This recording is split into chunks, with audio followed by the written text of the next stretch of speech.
When this baby hits 88 miles per hour, you're gonna see some serious shit. Back to the Future is one of the most influential films of the 20th century, so we decided why not recreate some of the visual effects and see if anyone noticed.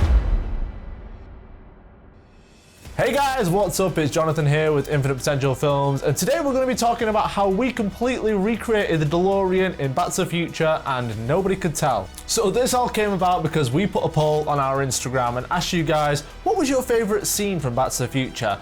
Little did you all know, this was part of a little test. Tonight you're all going to be a part of a social experiment. But first, let's take the DeLorean and go all the way back to 1985, because when Back to the Future came out all those years ago, many people were enthralled of the story of Marty and Dr. Emmett Brown.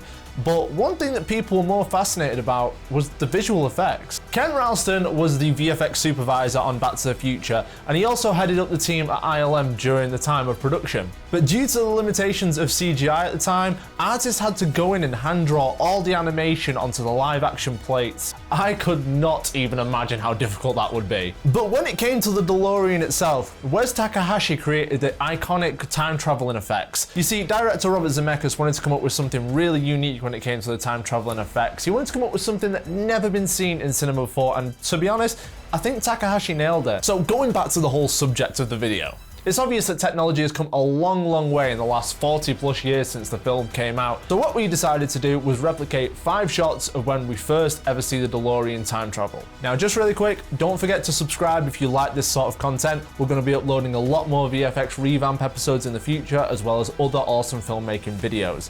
Back to the main video. Now, we're not trying to recreate the wheel here. We're trying to replicate the exact look of the DeLorean time traveling back in 1985. We're trying to make sure that we can create shots that slip seamlessly into the final film. This is heavy duty, Doc. But the main advantage we have is the fact that computer generated images have come a long way since then. So back to our little social experiment. We put a poll on our Instagram story asking you guys, what was your favorite scene in Back to the Future?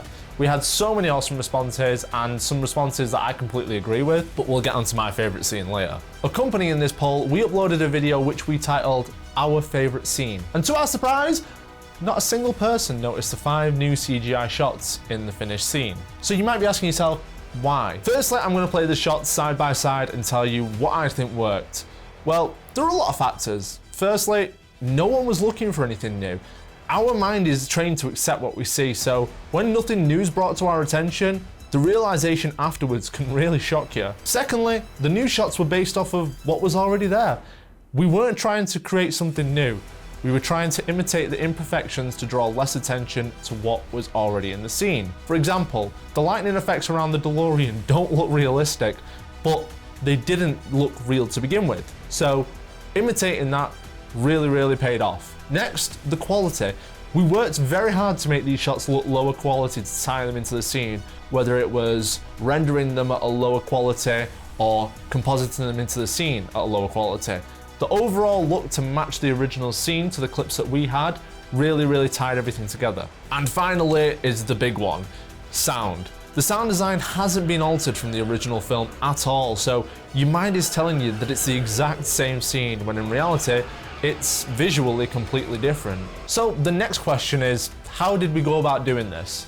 Well, firstly, I downloaded a 3D model of a DeLorean, and to no one's surprise, it's actually a completely different model of a DeLorean. Whilst a lot of the same elements are there, some are completely missing. For example, the front tube light that goes around the bottom of the car is completely missing, but it was all we had. Next, I completely retextured the DeLorean using some really nice grunge metal textures. And then after that, it was just a case of building out the scene with some low polygon buildings and some street lights and Bob's your uncle. Well, actually, no, my uncle's called Ian, but you get the point. Now, it just goes to show that these things don't need to be perfect, because when you add atmospheric fog and other elements in there, you really don't notice the imperfections. For example, when the shot of the DeLorean going past charging up, ready to time travel takes place, you'll notice that there's a JCPenney logo in the background. But if you cut to the wider shot, you'll see that the JCPenney logo is on a completely different building. Again, unless you stop the scene, your mind doesn't really pay attention to this.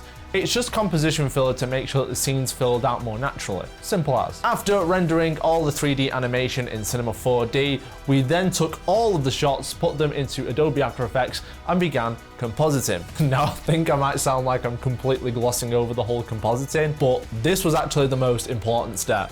Adding raw 3D animated footage into your final scene without any compositing is like eating bread without butter. It's doable, it's just not very nice. But compositing truly brings your shots to life. A lot of the compositing added in these scenes was there to make sure that the original tone from the movie shone through onto our shots. Now this could be little things like the warmth added to the floor, the headlight lamps being lit up with some partial noise in there, the street lamps being illuminated by a very, very soft lens flare, or even Einstein thrown in the window. Without adding any of these compositing details into the final shots, people would have known instantly that these were not the final shots from the film. So out of all of this, if I could give you guys any advice, it would be when compositing, take your time. I would much rather spend a few more hours compositing knowing that my shot looks completely seamless than throwing an unfinished shot in there and knowing that it stands out like a sore thumb. Maybe I could get compositing as a tattoo somewhere.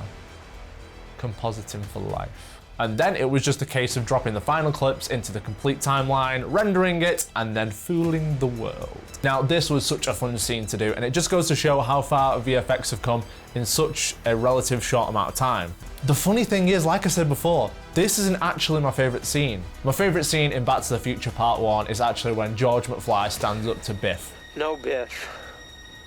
You leave her alone. Hey, you, get your damn hands off her. Oh, Jesus Christ, that was awful. I would be very curious to see what was your favorite scene from Back to the Future Part 1. Let us know below. I hope you guys enjoyed this video. I know I enjoyed making it. I've been a fan of the franchise since, well, since I can remember, and it's been such an awesome experience to be able to put something together. Now, like I said before, if you guys have any ideas of VFX you'd like to see revamped, let us know. You always come up with awesome ideas and I'd love to feature them in a video. Wherever you guys are in the world, don't forget to have an amazing day. I have been Jonathan with Infinite Potential Films, and don't forget to collaborate and create.